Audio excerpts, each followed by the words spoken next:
যে মুসলিম যুবক 17 বছর বয়সে একজন মুসলিম নারীর সম্ভ্রম হানি করেছে, এক হিন্দু রাজা, রাজা দাহির, তার গর্দান নেওয়ার জন্য সুদূর আরব থেকে ছুটে আসছেন 17 বছর বয়সের, তার এক 17 বছর বয়সের মুহাম্মদ বিন কাসিম রহমতুল্লাহ আলী, এবং তিনি সিন্ধু বিজয় করে রেখে দিলেন মাত্র 40-50 জন ঘোড়সাওয়ার নিয়ে, কেউ বলে আরো কম।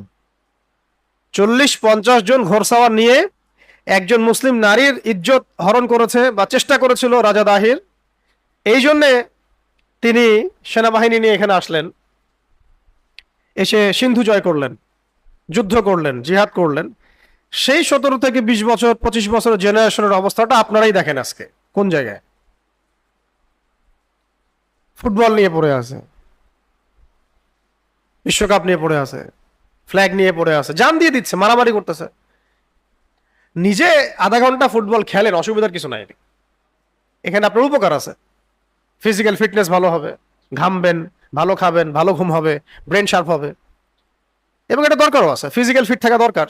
সেটা যদি ফুটবল আধা ঘন্টা খেলা শুরুতে হয় সমস্যার কিছু নাই, নামাজ ছুটে যায় নাই, ফরজ তরক হয় নাই, আপনি একটা মুনাসিব সময় খেলছেন, ঠিক আছে। এটা নিয়ে তো ক্রেজি হওয়ার কিছু নাই। ক্রিকেট খেলছেন আধা ঘন্টা, ওকে, ফরজ ছুটে যায় নাই, এক্সারসাইজ করছেন, দৌড়াইছেন 2-3 রাউন্ড, ফিজিক্যাল করছেন, নেট করছেন, ভালো। এখানে আপনি এটাকে জুয়া হিসাবে নেন নাই, আপনি এটাকে নামাজ তরকের কারণ হয় নাই, ফরজ তরক হয় নাই, ঠিক আছে। বক্সিং খেলেন, মার্শাল আর্টস শিখেন, সাঁতার শিখেন, আর্চারি শিখেন, হর্স রাইডিং শিখেন, কোনো সমস্যার কিছু নাই তো এটাতে। ক্রেজি হবো কেন? এমন তো না যে আমার দেশ খেলতেছে, তাও তো একটা কথা ছিল যে না হয় বাংলাদেশ খেলতেছে, আচ্ছা একটু দেখি কি হয়। যাই হোক, তা বলছিলাম ভাই যে আমাদের জেনারেশন যেগুলো নিয়ে ব্যস্ত, ওই জেনারেশন সাহাবায়ে কেরামের সময়, তাবেঈদের সময়, ইমামদের সময় দাওয়াতে, তাবলিগে, দিন শিখায়, জিহাদের মাঠে ব্যস্ত ছিল, এবং তাদের এত ত্যাগ ছিল, এত ত্যাগ তারা করেছেন ইসলামের জন্য, যার ফলশ্রুতিতে আজকে আপনি রেডিমেড ইসলাম পাইছেন। বাসায় জন্মগ্রহণ করেছেন, লা ইলাহা ইল্লাল্লাহ কালিমাটা শিখেছেন। আমাদেরকে কালিমা শিখার জন্য কিন্তু পরিশ্রম করতে হয় নাই, ত্যাগ করতে হয় নাই, কোনো পরীক্ষা দিতে হয় নাই। এই হিস্ট্রিগুলো যদি পড়েন নিজেদের মধ্যেই অনুশোচনা আসবে যে আমাদের দিনের জন্য আমাদের আসলাফগণ, আকাবিরগণ এত পরিশ্রম করেছেন, আর আমরা আজকে এইভাবে দিনকাল পার করছি। লজ্জা লাগবে তখন। এই জন্য ইতিহাসগুলো আপনাদের সিলেবাসে নাই, আমাদেরও ছিল না, এখনো নাই। ওই ইলেকশনের আগে সবাই প্রতিশ্রুতি দেয় যে আমরা একদম ইসলামী রাষ্ট্র কায়েম করে ছেড়ে দিব একদম। ইসলামী রাষ্ট্র তো ভাই বহুত দূরের কথা, আমরা শিক্ষার মধ্যে ইসলাম আনতে পারি নাই। একটা জেনারেশন যদি ইসলামী শিক্ষায় শিক্ষিত না হয়, কাদেরকে নিয়ে আপনি ইসলামী রাষ্ট্র কায়েম করবেন? শাহবাগীদেরকে নিয়ে, রামবাম সুশীলদেরকে নিয়ে, ইসকনকে নিয়ে, কাকে নিয়ে আপনি ইসলামী রাষ্ট্র কায়েম করবেন? ইসলামী রাষ্ট্র তো কায়েম হবে একটা তাওহীদপন্থী জেনারেশনকে নিয়ে, যারা বুদ্ধিদীপ্ত, যোগ্যতা সম্পন্ন, শিক্ষিত, সাহসী, ধৈর্যশীল ইত্যাদি। তো তাদের প্রথম বুনিয়াদ শিক্ষাই তো হচ্ছে পড়াশোনা। তো সেই পড়াশোনা মাদ্রাসা সীমাবদ্ধ করে দিয়েছেন। আবার সেই মাদ্রাসার পড়াশোনার মধ্যে আবার জেনারেল কোনো সাবজেক্ট ওইভাবে নাই, আছে? নাই। ওটাও একটু একমুখী হয়ে গেল। আর আমাদের যে শিক্ষা, এর মধ্যে ইসলামের বালাই নাই। টুকটাক কিছু মন্দের ভালো আপনাকে পড়াই দিচ্ছে, ওইটুক শিক্ষা দিয়ে তো ভাই আপনার ওই গন্তব্য হাসিল হবে না, কখনোই না।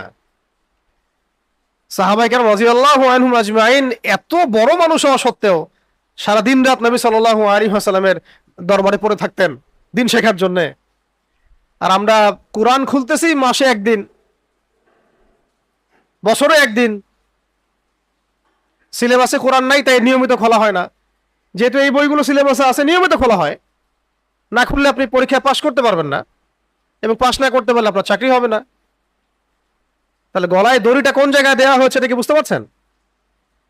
এটাকে খুব কঠিন ছিল যে এই পড়াশোনাগুলোর পাশাপাশি অন্তত কোরআন, হাদিস, সিরাত, আকিদা, এই কয়েকটা সাবজেক্ট থাকবে।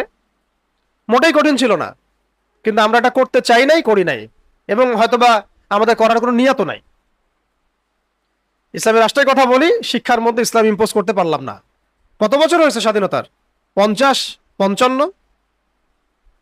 আপনি পুরো শিক্ষা ব্যবস্থায় আমাকে 10টা সূরার তাফসীর দেখান,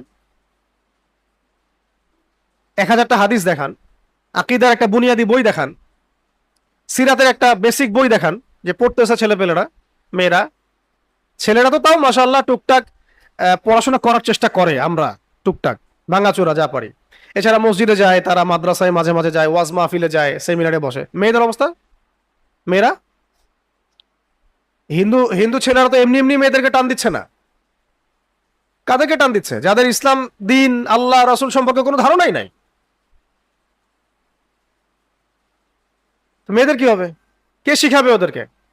আর আপনি আপনি শিখাইতে গেলে তো বিতর্কিত হয়ে যাবেন, কারণ সবাই তো আল্লাহর ওলি। সবাই আল্লাহর ওলি না। ফেসবুক মানে সব আল্লাহর ওলি দিয়ে ভর্তি, সব যত গুনাহগার সব আমরাই। এখন আপনি দায়িত্ব নেন, আপনি তো বিতর্কিত হয়ে যাবেন। তাহলে কে দায়িত্ব নিবে? ঘুরে ফিরে কথা একটা জায়গায় আসে যে আমাদের সবাইকে দাওয়াতের মধ্য দিয়ে, ইসলাহের মধ্য দিয়ে, তাবলিগের মধ্য দিয়ে এমন একটা জেনারেশন তৈরি করতে হবে যারা ইসলামী রাষ্ট্র কায়েম করবে। ইসলামী রাষ্ট্র ব্যবস্থা যখন কায়েম হবে ইনশাআল্লাহ তাআলা, তখন প্রত্যেকটা ডিপার্টমেন্ট সংশোধন হয়ে যাবে ইনশাআল্লাহ। জরুরি না যে 100% মানুষকে আল্লাহর পথে নিয়ে আসার পরেই ইসলামী রাষ্ট্র কায়েম হবে, এটা জরুরি না।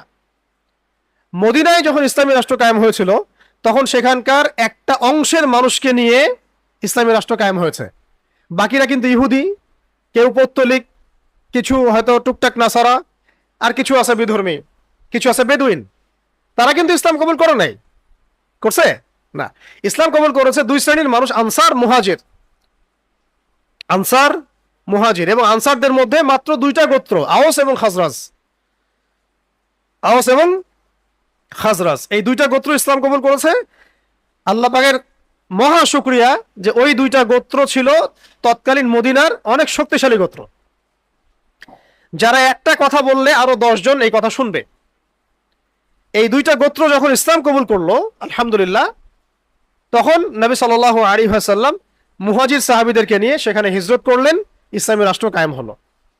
100% মদিনার মানুষ কিন্তু ইসলাম কবুল করে নাই, রাষ্ট্র কায়েম হয়েছে, হয় নাই?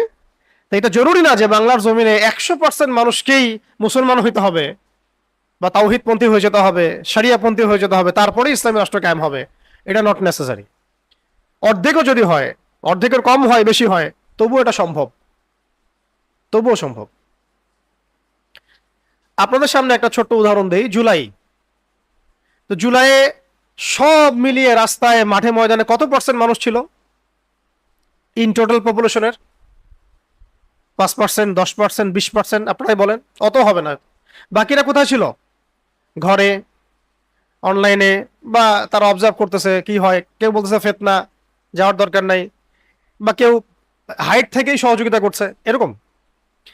মাঠে ময়দানে কত পার্সেন্ট ছিল? 10%, 15%, 20% হাইয়েস্ট।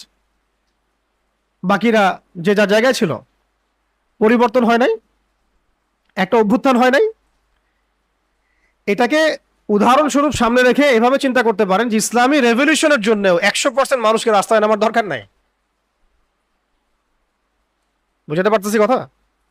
যদি একটা সমাজের একটা মোটামুটি একটা বড় অংশের মানুষ এই কনসেপ্টে আসে যে আমরা আল্লাহকে বিশ্বাস করি, রাসূলকে বিশ্বাস করি, কোরআনকে মানি, সুন্নাহকে মানি, সাহাবায়ে কেরামদেরকে আমরা হকের মানদণ্ড মানি, আমরা আহলে সুন্নাহ ওয়াল জামাআর অন্তর্ভুক্ত, আমরা কি করব? এখন ইলম অর্জন করব, আমল করব, তাবলীগ করব, দাওয়াত দিব, আমরা জামাআ করব, আমাদের আমির থাকবে, আমরা দাওয়াতের সাথে সাথে প্রয়োজনীয় জিহাদের জন্য প্রস্তুত থাকব, এবং ইনশাআল্লাহ আমরা আল্লাহর জমিনে আল্লাহর দ্বীনটাকে প্রতিষ্ঠা করব।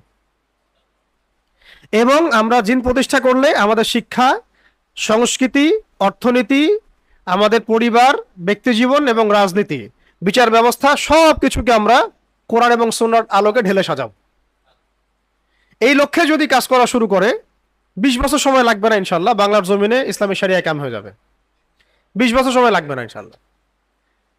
সমস্যা হচ্ছে এই যে মৌলিক দাওয়াতটা, এই মৌলিক দাওয়াতটা আমরা সব জায়গায় দিতে পারছি না, বা সবাই দিচ্ছি না, বা যাদের কাছ থেকে মানুষ আশা করে তারাও কথা বলছেন না, বরং মানুষ ছুটছেন অন্য বিষয়গুলোর দিকে।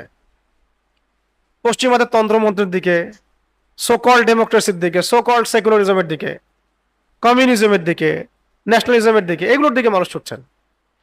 একটা বিষয় বুঝতে পারছেন না, ওই যে প্রথমে একটা আয়াত বললাম যে মহাবিশ্ব আল্লাহ পাক সৃষ্টি করেছেন,